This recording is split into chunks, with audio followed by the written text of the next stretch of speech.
Je ne croyais pas aux maisons hantées. Je veux être clair là-dessus dès le départ parce que c'est important pour comprendre ce qui s'est passé. Je ne suis pas le genre de personne qui cherche des expériences paranormales. Je ne regarde pas de vidéos d'urbex. Je ne m'intéresse pas aux histoires de fantômes. Je suis architecte. Mon rapport au bâti est technique, rationnel, fonctionnel. Je vois des murs, des structures, des matériaux. Pas des présences. Je m'appelle Théo. J'ai 37 ans. Et en mars 2023, j'ai acheté une maison qui a failli me coûter la raison. La maison se trouve dans un village de Bourgogne dont je tairai le nom. Une bâtisse du XVIIIe siècle, pierre de taille, toiture en tuiles plates, volets en bois peint en bleu délavé. 2 étages, un grenier, une cave, un jardin à l'abandon. 240 mètres carrés habitables. Le prix était anormalement bas. C'est la première chose que j'aurais dû noter. Pour une maison de cette taille, dans cette région, dans cet état de conservation structurelle, les murs porteurs étaient sains, la charpente solide, la toiture récente, le prix affiché représentait moins de la moitié de la valeur réelle du bien. L'agence immobilière n'a pas fourni d'explication satisfaisante. Succession complexe, m'a-t-on dit. Héritier pressé de vendre. J'aurais dû poser plus de questions.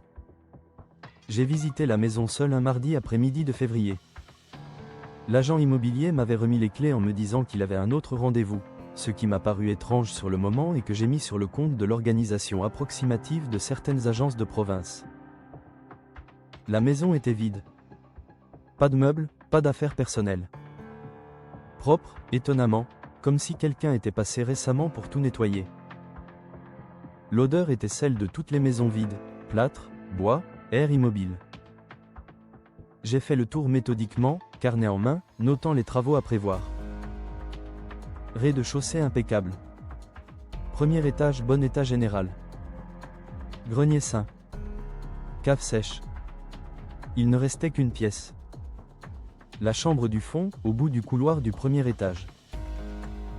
La dernière porte sur la droite. Elle était fermée à clé. J'ai appelé l'agent immobilier. Il a mis du temps à décrocher, et quand il l'a fait, sa voix avait quelque chose de différent, une légère tension que je n'avais pas remarquée lors de nos échanges précédents. La chambre du fond est fermée, j'ai dit. Vous avez la clé ? Un silence. Cette pièce n'est pas incluse dans la visite. Elle n'est pas incluse dans la vente non plus ? Si. Si, bien sûr. Mais la clé n'est pas disponible aujourd'hui. Je vous la ferai parvenir. Je n'ai jamais reçu cette clé. J'ai acheté la maison quand même. Parce que je suis architecte. Parce que j'avais les outils et les compétences pour évaluer l'état réel du bien au-delà de cette pièce mystérieuse. Parce que le prix était exceptionnellement bas. Parce que j'avais envie d'un projet. Et parce que, je peux l'admettre maintenant, cette porte fermée m'intriguait. Pas de manière anxieuse. De manière professionnelle et un peu enfantine à la fois. La curiosité de quelqu'un qui voit une question sans réponse et veut la résoudre. J'ai emménagé début mars. Quelques meubles essentiels, mon matériel de travail, des cartons. La maison était grande et silencieuse et j'aimais ça. Le silence des vieilles maisons de pierre a une qualité particulière, dense et apaisante, différente du silence des constructions modernes. La porte du fond, je l'ai laissée pour plus tard. J'avais le temps. La première semaine s'est passée normalement. La deuxième semaine, j'ai commencé à mal dormir. Pas à cause de bruit. Pas à cause d'une présence perçue ou d'une angoisse diffuse. Juste, une insomnie légère, le genre qui vous réveille à 3 heures du matin sans raison apparente et vous laisse allonger dans le noir à attendre le sommeil qui ne revient pas. La troisième nuit de cette insomnie, réveillé à 3 heures comme les précédentes, j'ai remarqué quelque chose. Sous ma porte de chambre, ma chambre était au premier étage, à l'opposé du couloir par rapport à la chambre du fond, il y avait une lumière. Pas la lumière du couloir. Je n'avais pas laissé les lumières allumées. Pas la lumière de l'extérieur, mes volets étaient fermés et de toute façon le couloir n'avait pas de fenêtre sur cette façade. Une lumière chaude, orangée, tremblante. Comme une bougie. J'ai ouvert ma porte. Le couloir était dans l'obscurité totale. Aucune lumière. Aucune source. Rien. Sauf que tout au bout du couloir, sous la porte de la chambre du fond, la même lumière orangée et tremblante filtrait dans le noir. Je ne suis pas allé vérifier cette nuit-là. Je referme ma porte. Je me suis recouché. J'ai fixé le plafond pendant 2 heures en me disant que j'avais rêvé, que j'avais mal interprété un reflet de lampadaire extérieur, que mon cerveau à demi endormi avait fabriqué quelque chose qui n'existait pas. Le lendemain matin, j'ai inspecté le couloir à la lumière du jour. Rien d'anormal. Pas de traces. Pas d'explication évidente pour une lumière orangée à cette heure. J'ai examiné la porte du fond. Serrure ancienne, du 19e siècle, solide. J'aurais pu forcer, techniquement, c'était ma maison, ma porte, mais quelque chose me retenait. Pas de la peur. Quelque chose de plus subtil. Le sentiment que cette porte s'ouvrirait quand elle devrait s'ouvrir, et pas avant. La 3e semaine, les bruits ont commencé. Pas des bruits spectaculaires. Pas des gémissements ou des coups dans les murs comme dans les films.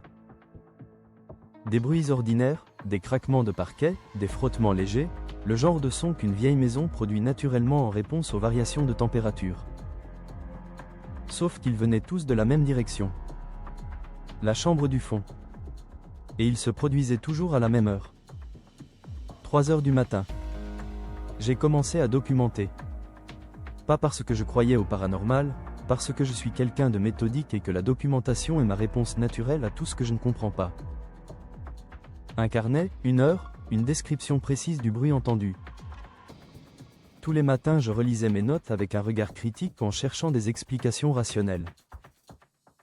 Expansion thermique du bois. Animaux dans les murs. Infrabasse produite par le vent dans la charpente.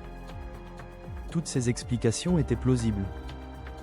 Aucune ne rendait compte de la régularité absolue, 3h02, 3h04, 3h01, jamais plus de 5 minutes d'écart, ni de la localisation invariable. À la fin de la 3e semaine, j'ai posé un enregistreur audio dans le couloir, orienté vers la chambre du fond, avec une détection de mouvement. Le lendemain matin, l'enregistreur avait capté 47 minutes de son entre 2h58 et 3h45. Des craquements de parquet. Des frottements. Des bruits que j'aurais attribués sans hésiter, en d'autres circonstances, à quelqu'un qui se déplace dans une pièce. Et à 3h17, pendant 4 secondes, autre chose. Une voix. Pas des mots distincts. Pas une phrase. Juste le murmure reconnaissable d'une voix humaine, le rythme, la modulation, l'intonation, sans que les mots soient intelligibles. Une voix de femme. J'ai fait venir un serrurier le lendemain. Je lui ai demandé d'ouvrir la serrure de la chambre du fond sans l'endommager si possible. Il a travaillé 20 minutes, avec des outils que je ne connaissais pas, en silence. Puis la serrure a cédé. Il a ouvert la porte de quelques centimètres et s'est reculé immédiatement. « Je vous laisse », il a dit. « Vous avez vu quelque chose ? » ? « Non. Mais je préfère vous laisser. » Il est parti sans me remettre de facture. Il n'a jamais répondu à mes appels pour le paiement. J'ai poussé la porte. La chambre du fond était plus grande que je l'imaginais depuis le couloir. Haute de plafond, 2 fenêtres aux volets fermés qui laissaient entrer des filets de lumière poussiéreuse. Des murs en plâtre blanc légèrement jaunis par le temps. Et dans cette chambre, contrairement au reste de la maison, des meubles. Un lit. Une armoire. Une coiffeuse avec un miroir ovale. Une chaise. Une table de nuit. Des meubles anciens, du début du XXe siècle, en parfait état de conservation. Comme si personne n'avait jugé utile de les déplacer lors du vidage de la maison. Comme si personne n'avait voulu les toucher. Sur la table de nuit, 2 choses. Une bougie. Consumée jusqu'à la base, de la cire fondue solidifiée tout autour du bougeoir. Et un livre. Le livre était un journal intime. Couverture en cuir bordeaux, fermoir en laiton oxydé. Les pages étaient couvertes d'une écriture serrée à l'encre brune, certaines pages gondolées comme si elles avaient été mouillées et séchées. La première page portait un nom et une date. Marguerite Fontaine. 1924. J'ai lu ce journal debout dans la chambre du fond, dans la lumière froide qui filtrait par les volets, pendant 2 heures. Ce que j'ai lu a tout changé. Marguerite Fontaine était née dans cette maison en 1901. Elle y avait vécu toute sa vie. Elle était morte dans cette chambre, dans ce lit, en 1962, à 61 ans. Son journal couvrait les années 1924 à 1961, avec des entrées régulières d'abord, puis de plus en plus espacées à mesure que les années avançaient.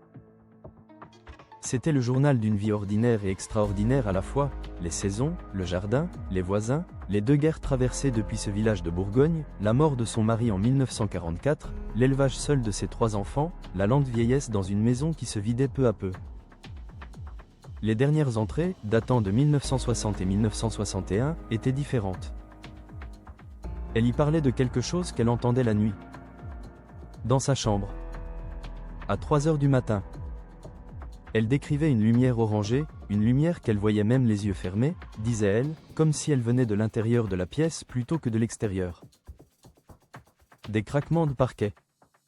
Des frottements. Et une voix. La voix de sa mère, morte en 1935. Pas angoissante, écrivait-elle. Rassurante. La voix de quelqu'un qui attend dans la pièce d'à côté et qui veut que vous sachiez qu'elle est là. La dernière entrée du journal datait du 14 novembre 1961. Je comprends maintenant ce qu'elle attend. Elle ne me fait pas peur. Elle m'attend. Et bientôt je serai prête à la rejoindre. Je suis resté longtemps assis sur la chaise de cette chambre, le journal sur les genoux, dans le silence de la maison. Puis j'ai fait quelque chose que je n'aurais pas imaginé faire 2 mois plus tôt. J'ai parlé à voix haute dans la pièce vide. Marguerite. Je sais que cette chambre était la vôtre. Je ne veux pas vous déranger. Je voulais juste vous dire que je suis là maintenant, et que si vous voulez rester, vous pouvez rester. Le silence. Puis, et je vous donne ma parole que c'est vrai, que je n'ai rien bu ce jour-là, que j'étais parfaitement lucide. La bougie consumée sur la table de nuit s'est allumée. Une flamme petite et droite, orangée, immobile malgré l'air de la pièce. Qui a brûlé pendant exactement 1 minute. Puis s'est éteinte. Je vis toujours dans cette maison. Les bruits de 3 heures du matin continuent, régulièrement, 2 ou 3 fois par semaine. La lumière orangée aussi, parfois. La voix, plus rarement, 1 fois par mois peut être, juste quelques secondes, inaudible mais reconnaissable. Je ne les documente plus. Je n'essaie plus de les expliquer. Certains soirs, quand la maison est silencieuse et que je lis dans le salon, j'ai simplement la sensation que je ne suis pas seul. Pas une sensation angoissante. La sensation de quelqu'un qui attendait que la maison soit à nouveau habitée. Et qui est soulagé que ce soit enfin le cas. La semaine dernière, en travaillant dans le jardin, j'ai trouvé quelque chose sous une vieille pierre près du mur du fond. Une clé. Ancienne. En fer forgé. Du type de la serrure de la chambre du fond. La clé que l'agent immobilier n'avait jamais pu me remettre. Je l'ai rapportée à l'intérieur. Je l'ai posée sur la table de nuit de la chambre du fond, à côté du bougeoir vide. Cette nuit-là, j'ai dormi d'une traite jusqu'au matin. Sans me réveiller à 3 heures du matin pour la première fois depuis mon emménagement. Fin.